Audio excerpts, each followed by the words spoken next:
அனைவருக்கும் வணக்கம். இப்போ நம்ம பார்க்கக்கூடிய தலைப்பு மொமெண்ட் ஆஃப் ஃபோர்ஸ், விசையின் திருப்புத்திறன். விசையின் எண்மதிப்பு அச்சுக்கும் விசை செயல்படும் புள்ளிக்கும் இடையே உள்ள செங்குத்து தொலைவு ஆகியவற்றின் பெருக்கல் பலனே விசையின் திருப்புத்திறன் எனப்படும். Moment of force. The moment of force is defined as the product of the force and the perpendicular distance between the fixed point and the line of action of the force. ஒரு பொருளின் முனையில் ஒரு விசை செயல்படுவதாக கருதுவோம். அதன் மறுமுனை O நிலையாக இருப்பின் விசையானது பொருளின் நிலையான புள்ளியை மையமாக கொண்டு அதனை திருப்ப முயற்சி செய்யும். இவ்விசையின் இது போன்ற திருப்பு விளைவே திருப்புத்திறன் எனப்படும். இப்போ நம்ம ஒரு பொருள் எடுத்துக்கிறோங்க. பொருளுக்கான இரண்டு முனைகளுக்கு இடைப்பட்ட தொலைவு OA, அதாவது இரண்டு முனைக்கு இடைப்பட்ட தொலைவு OA, இதுதான் நம்ம டிஸ்டன்ஸ் அப்படின்னு சொல்கிறோங்க.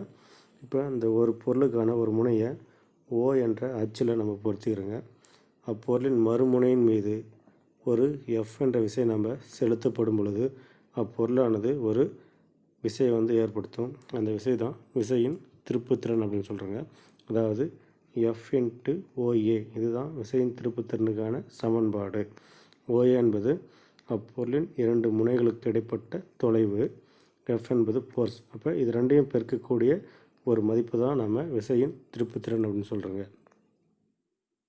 விசையின் திருப்புத்திறன் ஈக்குவல் F × OA. F என்பது ஃபோர்ஸு, OA என்பது அப்பொருளின் இரண்டு முனைக்கு இடைப்பட்ட தொலைவு. இரண்டையும் பெருக்கக்கூடிய ஒரு மதிப்பு தான் விசையின் திருப்புத்திறன் அப்படின்னு சொல்கிறாங்க. இதுக்கான அலகு newton metre.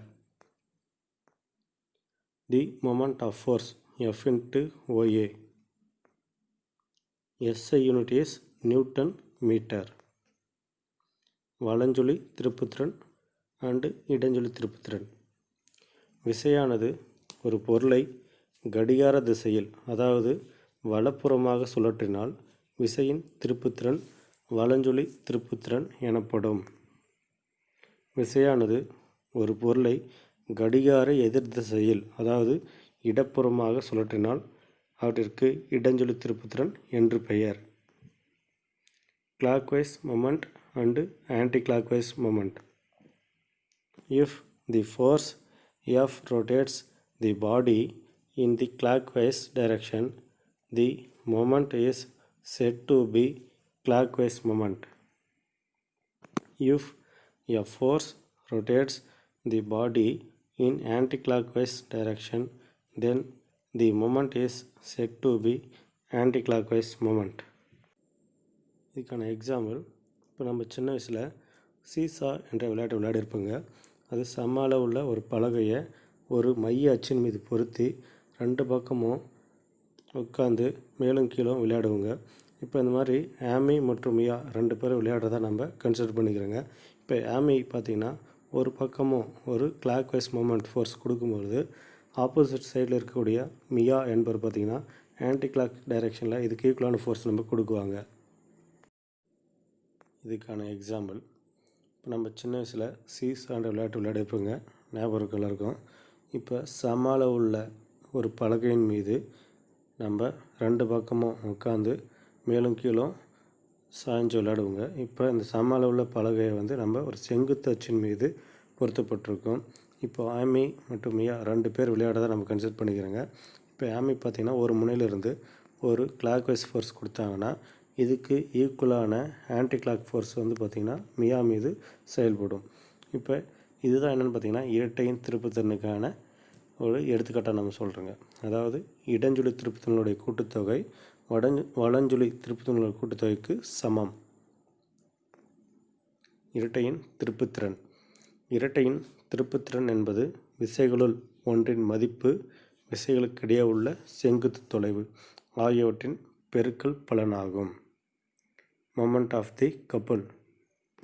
The moment of the couple is the product of one of the forces and the perpendicular distance between the forces. ஒரு மைய அச்சிலிருந்து சுழலக்கூடிய ஒரு பொருள் நம்ம எடுத்துக்கிறோங்க. அந்த சுழலக்கூடிய ஒரு பொருளின் ஒரு முனைக்கு இடைப்பட்ட தொலைவு வந்து டிஸ்டன்ஸ் டின்னு சொல்கிறோங்க. அப்போ அந்த ஒரு முனையின் மீது எஃப் என்ற ஒரு விசை நம்ம கொடுக்கும் பொழுது அந்த மைய அச்சிலிருந்து சுழலக்கூடிய இந்த விசையை தான் நம்ம என்னென்னு சொல்கிறோங்க பார்த்தோம்னா டாரக் அப்படின்னு சொல்கிறோங்க.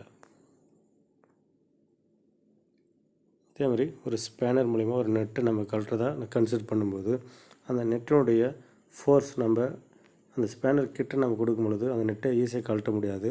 அதே அந்த ஸ்பேனருக்கு ஒரு குறிப்பிட்ட டிஸ்டன்ஸில் தள்ளி ஒரு ஃபோர்ஸ் அப்ளை பண்ணோம்னா அந்த நெட்டை நம்ம ஈஸியாக கழட்டிடலாம். இதுக்கான ஈக்குவேஷன் என்னென்னு பார்த்திங்கன்னா tau equal force applied into lever arm. இரட்டையின் திருப்புத்திறனுக்கான எடுத்துக்காட்டு. Examples of couple are: first one, forces applied to the handle of the screw press. இப்போ ஒரு ஸ்க்ரூ டிரைவர் மூலிமா ஒரு ஸ்க்ரூ கழட்டுறது ரொம்ப ஈஸி. இது பார்த்திங்கன்னா ஒரு இரட்டையின் திருப்புத்திறனுக்கான ஒரு எடுத்துக்காட்டு. இதேமாதிரி second one, opening R closing ஏ வாட்டர் டேப்.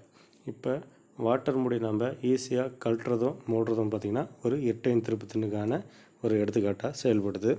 அடுத்தது third one, turning of the cap of a pen. இப்போது ஒரு பேனா மூடிய ஈஸியாக நம்ம கழட்டுறதும் மூடுறதும் பார்த்திங்கன்னா ஒரு இரட்டையின் திருப்புத்திறனுக்கான ஒரு எடுத்துக்காட்டாக செயல்படுது. இதேமாதிரி ஸ்டேரிங் எ கார். ஒரு காருடைய ஸ்டேரிங் பார்த்திங்கன்னா நமக்கு சுழல்வதற்கு ஒரு இரட்டையின் எடுத்துக்காட்டாக இதுவும் செயல்படுது. இப்போ பார்த்திங்கன்னா ஒரு டேப்பை மேலே நம்ம ஈஸியாக கழட்டுறதுக்கும் மூடுறதுக்கும் இந்த இரட்டையின் திருப்புத்திறன் ஒரு கப்பலானது வந்து ஒரு எக்ஸாம்பிளாக செயல்படுது. இதே மாதிரி ஒரு ஸ்பேனர் மூலிமா ஒரு நெட்டை நம்ம கழட்டுறதுக்கும் மூடுறதுக்கும் ஒரு டாரக்கானது வந்து ஒரு எக்ஸாம்பிளாக பயன்படுது. அதாவது ஒரு இரட்டையின் திருப்புத்திறன் இது எடுத்துக்காட்டாக செயல்படுது. அடுத்து திருப்புத்திறன்களின் தத்துவம்.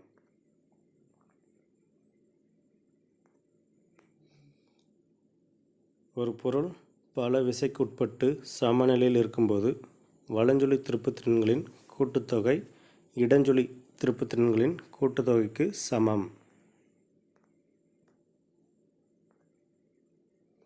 தி moment of force is defined as the product of the force and the perpendicular distance between the fixed point and the line of action of the force.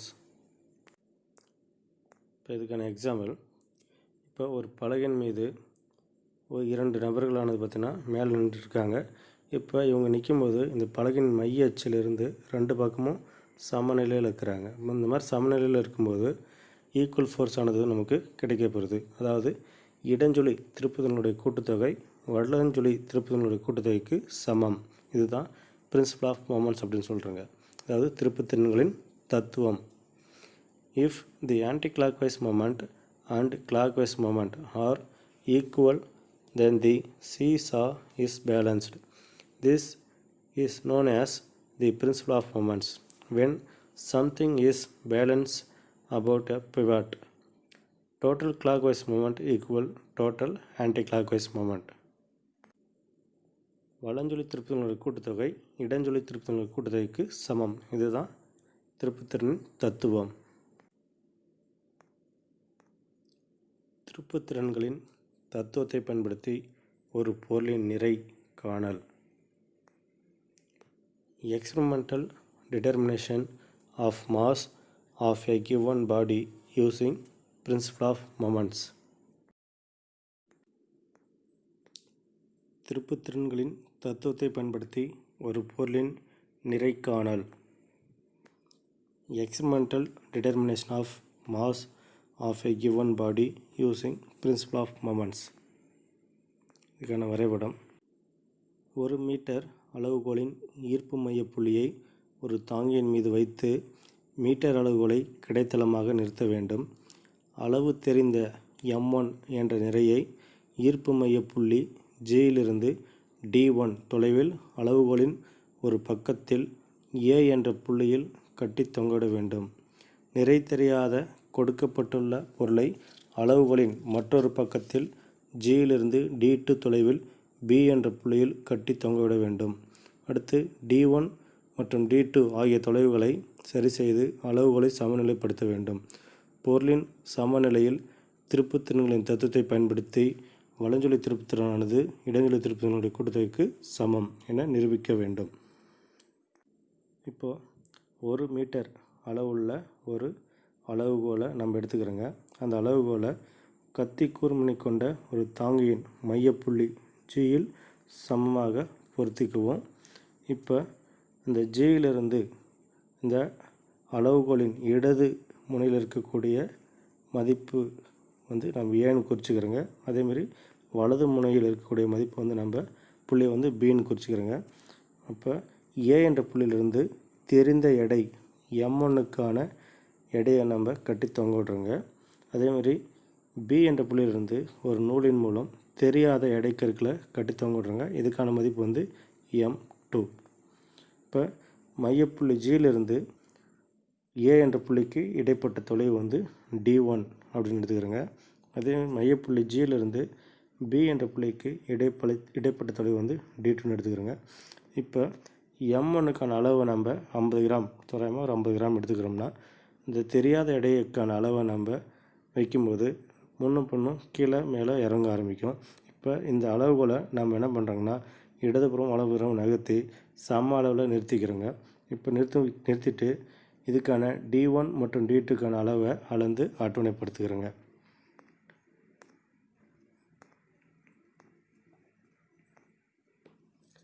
ஒரு மீட்டர் அளவுகோலை ஓர் கத்திமுனையில் மீது வைத்து புவியீர்ப்பு மையம் ஜியில் சமநிலையில் இருக்குமாறு அமைக்க வேண்டும். தெரிந்த நிறை M1 அளவுகோலின் இடதுபுறமும் விடை காணப்பட வேண்டிய பொருளின் நிறை M2 அளவுகோலின் வலதுபுறமும் தொங்கவிடவும்.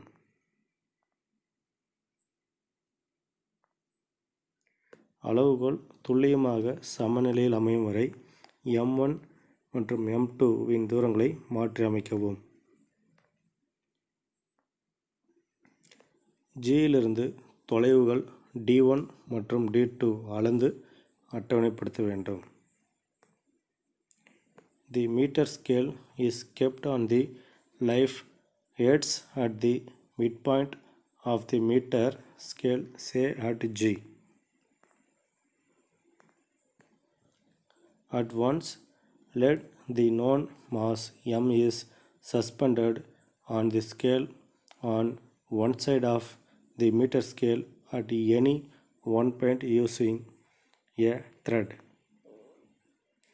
Now the unknown mass W is suspended on the meter scale on the other side of the knife edge, say at C, by the help of a thread.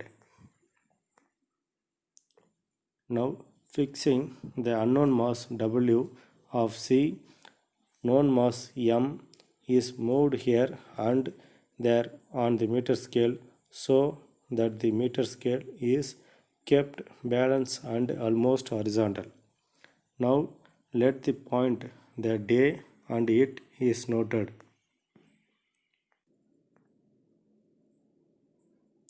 Force accuracy of unknown mass repeated the experiment by placing W at different places and the mean value of W is calculated. M1இன் எடைகளை மாற்றி அமைத்து முன்பு போல் செய்து அளவீடுகளை அட்டவணைப்படுத்த வேண்டும். The sum of clockwise moments equal sum of the anti-clockwise moments. Therefore, திருப்புத்திறன்களின் தத்துவத்தின்படி M1 into D1 equal M2 into D2. அப்போ இங்கே M1 D1 என்பது என்னன்னு பார்த்தீங்கன்னா, இடஞ்சுழி திருப்புத்திறனுடைய கூட்டுத்தொகை. அதாவது M1 என்பது தெரிந்த எடைக்கான அளவு, D1 என்பது A மற்றும் G என்ற புள்ளிக்கு இடைப்பட்ட தொலைவு D1. இது ரெண்டையும் பெருக்கக்கூடிய மதிப்பு தான் வலஞ்சுழி திருப்புத்திறனுடைய கூட்டுத்தொகை. இதே மாதிரி M2 என்பது தெரியாத நிறைக்கான மதிப்பு, D2 என்பது G மற்றும் Bக்கு இடைப்பட்ட தொலைவு D2. இது பார்த்திங்கன்னா ஒரு வலஞ்சுழி திருப்புத்திறனுடைய கூட்டுத்தொகை. அதாவது திருப்புத்திறன்கள் தத்துவத்தின்படி வலஞ்சொலி திருப்புதனுடைய கூட்டுத்தொகை இடஞ்சொலி திருப்புதன்களின் கூட்டுத்தொகைக்கு சமம். அதாவது m1 இன்ட்டு d1 சமம் m2 இன்ட்டு d2 ரெண்டு சமமாக இருக்கும் பொழுது நம்ம எந்த மதிப்பை நம்ம கண்டுபிடிக்கணும்னா m2 என்ற மதிப்பை தான் நம்ம கண்டுபிடிக்கிறோங்க. இதுதான் தெரியாத பொருளுக்கான எடையின் மதிப்பு. அப்போ d2 மட்டும் நம்ம ரைட் சைடில் வந்து எடுத்துகிட்டு வந்து எழுதணும்னா m2 சமம் m1 into d1 pi into d2. இதுக்கான அட்டவணை ஃபஸ்ட்டு பார்த்திங்கன்னா தெரிந்த நிறை m1, தொலைவுகள் வந்து பார்த்திங்கன்னா d1 மற்றும் d2, பொருளின் நிறை m2 equal m1 into d1 by d2. இப்போ தெரிந்த நிறை, அதாவது தெரிந்த நிறைன்றது என்ன பார்த்திங்கன்னா லெஃப்ட் சைடில் இருக்கக்கூடிய m1க்கான வேல்யூ ஃபஸ்ட்டு நம்ம 50 கிராம் அப்படின்னு எடுத்துக்கிறோங்க. இப்போ 50 கிராம் என்று எடுக்கும்போது ரைட் சைடில் பார்த்திங்கன்னா தெரியாத எடை இருக்குது. ரெண்டு சமநிலைப்படுத்தணும்னா நமக்கு அந்த அளவுகோலை வலதுபுறமோ இடதுபுறமோ நம்ம நகர்த்தி சம அளவில் நம்ம வச்சுக்கிறோங்க, ஃபிக்ஸ் பண்ணிக்கிறோங்க. ஃபிக்ஸ் பண்ணிட்ட பிறகு d1க்கான மதிப்பு நம்ம அளந்து எழுதுறோங்க. அதாவது g மற்றும் ஏக்கு இடைப்பட்ட தொலைவு நம்ம ஒரு தோராயமாக ஒரு 40 சென்டிமீட்டர் இருக்குன்னு வச்சுக்கோங்க. இதே மாதிரி d2 என்பது எவ்வளோ இருக்குன்னு பார்த்திங்கன்னா 60 சென்டிமீட்டர் இருக்கும். ஏன்னா நம்ம என்ன அளவு நம்ம மீட்டர் ஸ்கேல் எடுத்துக்கிறோம்னு பார்த்திங்கன்னா 1 மீட்டர் நம்ம எடுத்துக்கிறதுனால தோராயமாக d1க்கான வேல்யூ வந்து 40யும் d2க்கான வேல்யூ நம்ம 60யும் எடுத்துக்கும்போது நம்ம இதுக்கான ஃபார்முலா சப்ஸ்டிட் பண்ணோம்னா m2க்கான மதிப்பு நம்ம கண்டுபிடிச்சிடலாம். அதாவது m1க்கான வேல்யூ வந்து 50, d1க்கான வேல்யூ வந்து 40 பை d2க்கான வேல்யூ வந்து 60. இப்போ இதை நம்ம கால்குலேட் பண்ணோம்னா m2ன்ற மதிப்பு நமக்கு கிடைக்கும். இதே மாதிரி தெரிந்த எடை m1க்கான மதிப்பை அடுத்தது நம்ம 100 கிராம்னு எடுத்துக்கிறோங்க. 100 கிராம் எடுத்துகிட்டு எழுதும்போது வந்து அளவு வந்து மாறும். இந்த அளவுகளில் பார்த்திங்கன்னா அளவு வந்து ஒரு சைடு கீழே இறங்க ஆரம்பிக்கும். இந்த இறங்காத மாதிரி அளவுகளை முன்னும் பின்னும் நகர்த்தி சம அளவில் நம்ம வைக்கிறோங்க. இப்போ தோராயமாக இந்த இடத்துல நமக்கு 50 சென்டிமீட்டர்லேயும் d2வில் 50 சென்டிமீட்டரில் இருந்துச்சுன்னா இந்த ரெண்டு மதிப்புமே, அதாவது d1 மற்றும் d2 இந்த ரெண்டு மதிப்பு மற்றும் m1க்கான மதிப்பை இந்த ஃபார்முலா சப்ஸ்டிட் பண்ணுறோங்க. m2 ஈக்குவல் m1க்கான மதிப்பு எவ்வளோன்னு பார்த்திங்கன்னா 100 இன்ட்டு d1க்கான மதிப்பு வந்து 50 வகுத்தல் 50. இப்போ இதை நம்ம கால்குலேட் பண்ணோம்னா m2க்கான மதிப்பு கிடைக்கும். அதாவது ஃபஸ்ட்டுக்கா m1க்கான மதிப்பையும் ரெண்டாவது m2க்கான மதிப்பையும் நம்ம கூட்டி ரெண்டாவது வகுத்தோம்னா நமக்கு சராசரி வேல்யூ கிடைக்கும். அதுதான் தெரியாத பொருளின் நிறைக்கான மதிப்பு.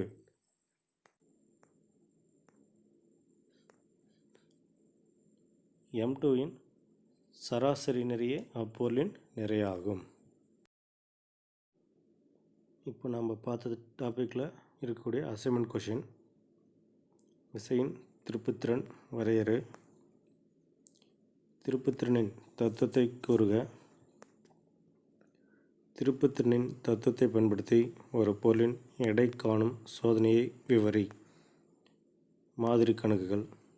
ஒரு புள்ளியில் 4n, 3n மதிப்புள்ள இரு விசைகள் அவற்றுக்கிடையே செங்குத்தாக இருக்குமாறு செயல்படுகிறது. அவற்றின் எண் மதிப்பையும் திசையையும் காண்க.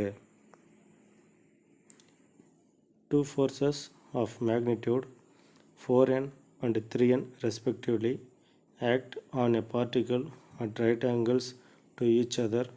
Find the magnitude of resultant and the angle of inclination with the first force. இப்போ ஒரு புள்ளியில் இரண்டு விசை செயல்படுது. என்னென்ன விசைன்னு பார்த்திங்கன்னா P மற்றும் Q. Pயோட வேல்யூ வந்து 4n, Qவோட வேல்யூ வந்து 3n. இந்த இரண்டு விசைகள் செயல்படுது. இந்த இரண்டு விசைகளும் எப்படி செயல்படுதுன்னு பார்த்திங்கன்னா செங்குத்தாக செயல்படுறதுனால டீட்டாவோட வேல்யூ எவ்வளோன்னு பார்த்திங்கன்னா 90 டிகிரி. இவற்றின் தொகுபயனுக்கான சமன்பாடு என்னென்னு பார்த்திங்கன்னா r சமம் √p² + q² + 2pq cos θ. இப்போ Pயோட வேல்யூவும் Qவோட வேல்யூ அண்டு டீட்டாவோட வேல்யூ இந்த மூன்று வேல்யூவும் தொகுபயன் ஆருக்கான சமன்பாட்டில் பிரதிட்டோம்னா நமக்கு r சமம் √p². p² எவ்வளோன்னு பார்த்தீங்கன்னா 4², q² 3² ப்ளஸ் 2, pயோட வேல்யூ வந்து 4, qவோட வேல்யூ வந்து 3 இன்ட்டு cos 90 டிகிரி. இப்போ இந்த cos 90 டிகிரியோட வேல்யூ எவ்வளோன்னு பார்த்தீங்கன்னா நமக்கு 0. therefore ஜீரோவோட எவ்வளோ தான் நம்ம எந்த மதிப்பு பெருக்கினாலும் டோட்டல் வேல்யூ என்ன ஆகும் பார்த்தோன்னா 0 ஆகும். therefore r சமம் ரூட் ஆஃப் 4 ஸ்கொயர்னு இருக்குது பார்த்தீங்களா, அது வந்து எவ்வளோன்னு பார்த்தீங்கன்னா 16ன்னு வரும். ஏன்னா 4 ஸ்கொயரோட வேல்யூ வந்து 16, 3 ஸ்கொயரோட வேல்யூ வந்து 9. இந்த வேல்யூ ஃபுல்லாக நமக்கு என்ன ஆகிடும்னு பார்த்தீங்கன்னா 0 மாறிடும். டோட்டலாக 0. therefore 16 + 9 root. இப்போ இதுக்கான வேல்யூ பார்த்தீங்கன்னா r சமம் ரூட் ஆஃப் 4 ஸ்கொயர் + 3 ஸ்கொயர் + 0 ஆகிடும். therefore r is equal to root of 16 + 9. அப்போ ஆரோட வேல்யூ எவ்வளோ இருக்கும், ரூட் ஆஃப் 25. இப்போ ரூட் 25ஓட வேல்யூ எவ்வளோன்னு பார்த்தீங்கன்னா நமக்கு 5n. இதுதான் தொகுப்பு எண்ணுக்கான மதிப்பு. இதே மாதிரி ஆல்ஃபா திசைக்கான வேல்யூ என்னன்றதை நம்ம பார்க்கலாம். இதுக்கான சமன்பாடு ஆல்ஃபா சமம் tan inverse q sin theta by p + q cos theta. இந்த tan inverse அப்படியே எழுதிக்கிறோங்க. ஃபஸ்ட்டு க்யூக்கான மதிப்பு நம்ம கொடுக்குறோங்க. அப்புறம் சைன் அப்படியே போட்டு டீட்டாவோட வேல்யூ எவ்வளோன்னு பார்த்திங்கன்னா நமக்கு 90 டிகிரி பை பியோட வேல்யூ வந்து 4, க்யூவோட வேல்யூ வந்து 3. இப்போ இங்கே சைன் 90 டிகிரிக்கான வேல்யூ எவ்வளோன்னு பார்த்திங்கன்னா 1. therefore 1 × 3 என்ன ஆகும், 3. இப்போ அதே மாதிரி காஸ் 90 டிகிரிக்கான வேல்யூ வந்து 0. அப்போ 4 + 0 என்ன ஆகும் பார்த்திங்கன்னா 4ன்னு ஆகும். therefore 3/4 ஈக்குவல் tan inverse 3/4க்கான வேல்யூ எவ்வளோன்னு பார்த்திங்கன்னா 0.75. அப்போ tan inverse × 0.75 இதுக்கான வேல்யூ எவ்வளோன்னு பார்த்திங்கன்னா ஆல்ஃபா = 36 டிகிரி 52 மினிட். இதுதான் திசைக்கான வேல்யூ. அப்போது நமக்கு தொகுப்பு எண்ணுக்கான வேல்யூ எவ்வளோன்னு பார்த்திங்கன்னா r சமம் 5n. இதேமாதிரி திசைக்கான வேல்யூ என்னன்னு பார்த்திங்கன்னா ஆல்ஃபா சமம் 36 டிகிரி 52 மினிட். இதுதான் இந்த யூனிட்டில் கேட்கக்கூடிய முக்கியமான 5 மார்க்கில் கேட்கக்கூடிய ஒரு மாதிரி கணக்கு. அடுத்தது இந்த யூனிட்டில் இருக்கக்கூடிய முக்கியமான 2 மார்க் கொஷின். விசையின் திருப்புத்திறன் வரையறு, திருப்புத்திறன்களின் தத்துவத்தை கூறுக, define moment of force, state the principle of moments. அடுத்தது 3 மார்க் கொஷின். லாமியின் தேற்றத்தை எழுதுக. அடுத்தது திருப்புத்திறன்களின் தத்துவத்தை எழுதி விளக்குக. State Lami's theorem. State and explain the principle of moments. அடுத்து இந்த யூனிட்டில் கேட்கக்கூடிய முக்கியமான 5 மார்க் கொஷின். லாமியின் தேற்றத்தை நிரூபிக்கும் சோதனையை விவரி. ரெண்டாவது திருப்புத்திறன்களின் தத்துவத்தை பயன்படுத்தி ஒரு பொருளின் நிறை காணும் சோதனையை விவரி. Describe how Lami's theorem is verified in the laboratory. Describe an experiment to determine the mass of the given body using principle of moments. மீண்டும் அடுத்த கிளாஸில் சந்திக்கலாம். நன்றி, வணக்கம்.